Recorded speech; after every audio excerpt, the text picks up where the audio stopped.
Hello again, everyone. This is the KMN 1971 back with my weekly comic book haul. I didn't really talk about Free Comic Book Day last weekend because, well, my Saturday was a little bit busy. Had to buy a newer car, and I also had to squeeze in going to see Guardians of the Galaxy Volume 2, each, which was a worthwhile thing. And while I did go out and grab some comics last week, the two comic book shops that I did go to don't really partake in New Comic Book Day, where I get my weekly pull list. He gives a constant year-round 20% off, so he does have free comic books for that are the promotional ones, but he doesn't really put on any deals at his store. And the other place I go to just mainly deals with just back issues, so he's never had a free comic book day ever. So this week was a little bit of a catch up, and the only free comic book day I wanted was the only free comic book from Free Comic Book Day that I wanted was this one right here, Guardians of the Galaxy, which is kind of like almost like a zero issue before their new ongoing series kicked off. So very happy to pick these two up. I wanted to pick up number one last week when it came out, but I just wanted to get the hip hop variant cover, and for some reason, out of all three of my stores that deals with new books, I could not get the hip hop variant cover for some reason anywhere. I could find the two variants, I could get the other standard covers, but I could not find the Guardians of the Galaxy hip hop variant either. Anywhere. So I had to go to Midtown, go through Midtown to get it. So I was just wondering out there if anyone else had a hard time picking up the hip hop variant, or if in your area they're in abundance. Because even now, as of this week, there are still none on sale in any of the stores around my area. So as far as this book goes, I liked it. It's very refreshing. I have the Advent and Landing volume. I have that complete. Well, I think it's like 25, 26 issues. And I have the whole first volume that Bendis did. But he kind of like chased me off that title. And I didn't even bother with the next volume that came out, which precedes this one. So it was very refreshing to see the Guardians off planet Earth rather, and not to have the staple Marvel guest star that's been basically a staple of Bendis' run, whether it be Iron Man guest starring or Angela guest starring, Captain Marvel, Venom, Space Knight, The Thing, Kitty Pryde. I mean, you kind of watered down the whole concept of what makes the Guardians of the Galaxy great. And I hope they really explore the Marvel cosmic aspect of the Marvel universe. I mean, there's so much good stuff to have out there. I want to see Galactus and some Heralds. I want to see the Skrulls. I want to see the Kree. I want to see the Shi'ar Empire. I want to see the Brood. I want to see Nowhere. I want to see Cosmo. I want to see the Nova Corps. I want to see it all, baby. So bring it on, Marvel. And now Marvel has already kind of strung together a couple of newer titles that I'm digging. Guardians of the Galaxy and X-Men Gold added to the pull list. And this is before their Marvel Legacy program kicks off. Here we have Dr. Aphra number 3. Like I said, I'm trying to implement all the ages of comic books that I possibly can into my runs. So I'm going to try to show some current books that come out, just recently. Not necessarily my pull list week to week, but anything that's new or kind of like a B cover or a slight variant, whatever I kind of find interesting, I'll try to throw in there just to mix it up a little bit. So Star Wars Dr. Aphra number 3. This is the first out of 48 of the Star Wars 40th anniversary covers, which I thought was cool. Unfortunately, I'm still on the lookout for, I think, the Poe Dameron one, which has Princess Leia on it. But I also picked up this one, Star Wars number 29, with the Luke Skywalker variant cover. And I would like to, just when I thought I was done with these action figure covers, I had to pick up Star Wars Rogue One, just because I have this OCD about picking up Star Wars first appearances, even though we most likely won't see those characters ever again. And lastly, to end off the Star Wars vibe, Star Wars Return of the Jedi. This is the Marvel Super Special magazine number 27, with this pretty cool Bill Sienkiewicz cover. Even though, I mean, I've never seen a bad Bill Sienkiewicz cover. The one criticism I have, though, is what's going on with this lightsaber? I don't know. It just seems a little off to me. But other than that, awesome cover.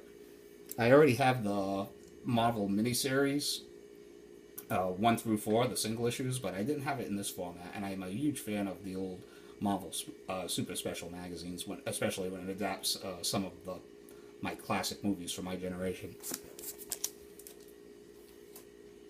I am rambling already right out of the gate.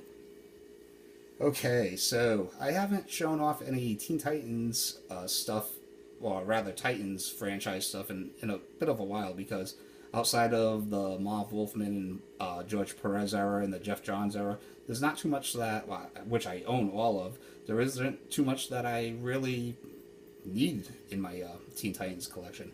But I've always been, well, at least since my preteen days, a pretty big New Teen Titans and Legion of Superheroes fan.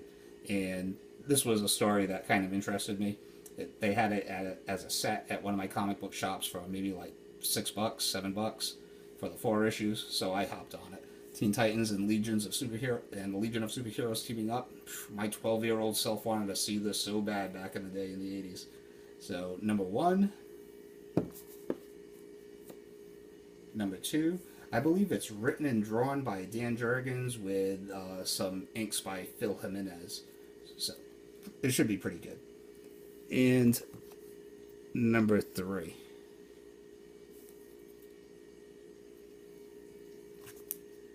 Number 4. So I'm looking forward to reading that. As I said last week, the New movie is right around the corner. Well, not around the corner, but beginning of next year. I believe kicks off the second quarter of 2018. So, and I want to say that they just cast Magik, even though I can't remember her name for the life of me. But I want to say that they just cast Magik this week, and allegedly there's been a little bit of an uptick in Magik back issues, which is a storm that's been kind of brewing for a little while. So, I picked this up a couple of weeks ago. Magik number 1 from, it's just an X-Men one-shot special. And I guess telling from the cover, it says it collects stories from X-Men Unlimited number 14, New X-Men number 37, and X-Men Divided We Stand number 2. So I had no idea that this book even came out. I was just fumbling through a long box, and I was like, oh, like the cover. And speaking of liking the cover, New Mutants number 1. Yes, yet again, another variant cover. How many variants did they come out for this series anyway? But saw this just last weekend and had to pick it up. How could I not? You have New Mutants number 25. If you have number 26, you have to kind of have number 25 too. It's one of those cameos before the first appearance, and I thought it was a pretty good cover, and you don't really have to twist my arm to get me to buy any New Mutants issues from the Chris Claremont, Bill Sienkiewicz era. Another set that I picked up the same day that I picked up that Titans Legion 4-part miniseries. I picked up this miniseries for, I want to say, $5. So, Magik number 1. This is basically her fills in the blanks from that X-Men issue where she enters the demon realm, and this is basically is supposed to fill in the blanks of, when she entered in as a little girl and came out as a teen, what she went through. So here's issue number 1, number 2,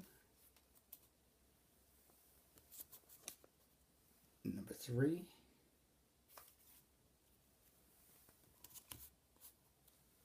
and number 4.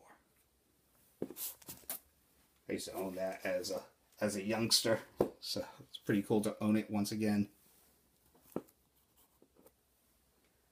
What If Astonishing X-Men number 1. It's just a one-shot, but I bought this primarily for the Jason Scott Campbell cover, which I don't go out of my way for, but if I can get the cheap at cover price, in this case it was cover price minus 20%, I'll grab that all the time, every day.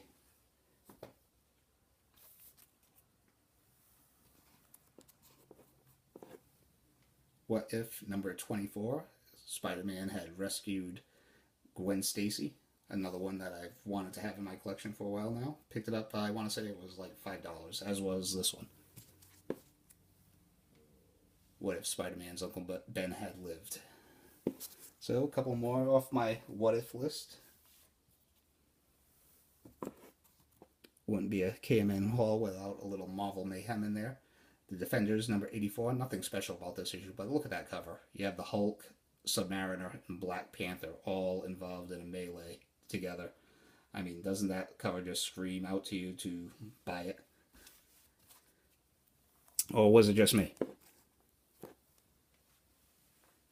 Same, along the same theme, right here, King Size Annual, The Incredible Hulk, number 8.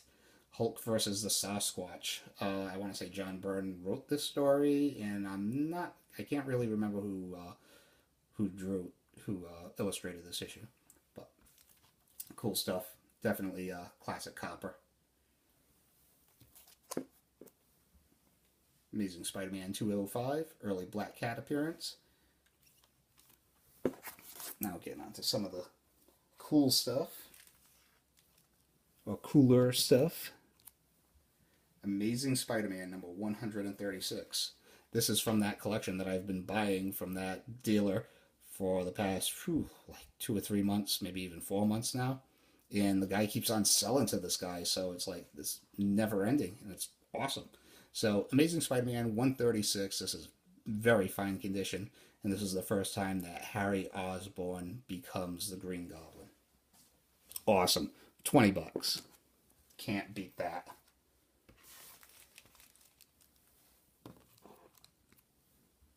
Alright, so ever since I bought Fantastic Four number 48, it kind of reminded me how much I love the Fantastic Four. They were one of the first franchises that I kind of followed back when, when I was just learning how to read. Big fan of the Thing. So, and the Human Torch, obviously. I remember the cartoon back in I think it was the 80s. I hated it that they replaced the Human Torch with Herbie the Robot. Allegedly, they did that because they were afraid kids would light themselves on fire to try to be the Human Torch. But they'll sell it to them in comic book form. Crazy. So, anyway, anytime I can pick up I've been very interested in the Fantastic Four from the Bronze Age, and when I can pick up some nice Silver Age issues of the Fantastic Four. There's one area in my collection that's lacking is a good run of Silver Age issues. So, Stan Lee, Jack Kirby, Fantastic Four. If I can get them at a good price, man, how can I not pick them up? And between you and me, this is the best time to be picking up these Fantastic Four issues. Marvel has pretty much just shit on the Fantastic Four for like half a decade now, and the market has kind of responded. Supply and demand.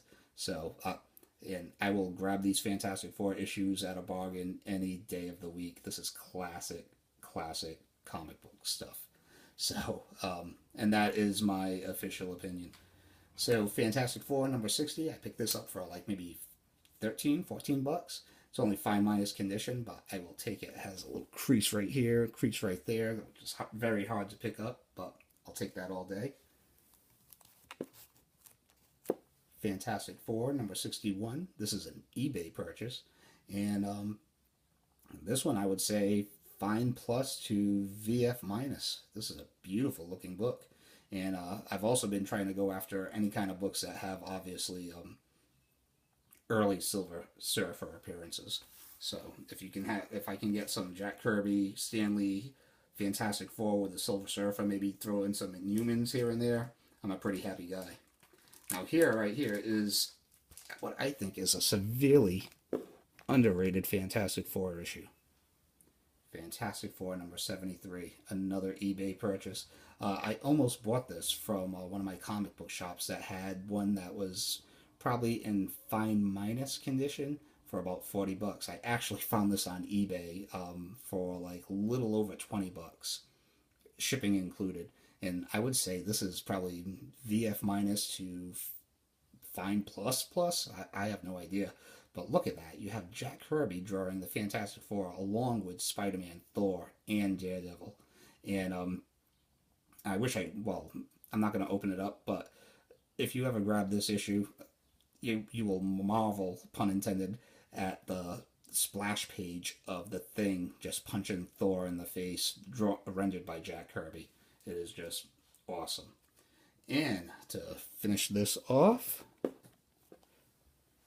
Fantastic Four number 112, from that collection that I've been buying. This was $40. This was an issue that I've wanted in my collection for a very, very long time. I would say this is probably about a 6.5, maybe a 7.0. I'm not sure. I'm not a professional grader, but I would definitely say fine plus all day long. In a very tough black cover, no crease. Well, there's one slight crease now that I can see it right down there. So maybe just a fine plus. But I don't care. This is just beautiful. Classic Hulk versus the Thing. Written by Stan Lee, drawn by John Buscema. This is one of those books that I've wanted for a while, but I did not want to pay the eBay prices or any of the big online comic book store prices. So I was very, very happy to pick this one up. And that's all I have for this week. I've also been trying to cut this down to under 20 minutes when I can, free up some time for you and for me and for everyone else. So thank you all for watching. I will be back next week with another comic book haul. And yeah, stay cool. Thanks for watching. Thanks for the likes. Thanks for the comments. And yeah, take it easy.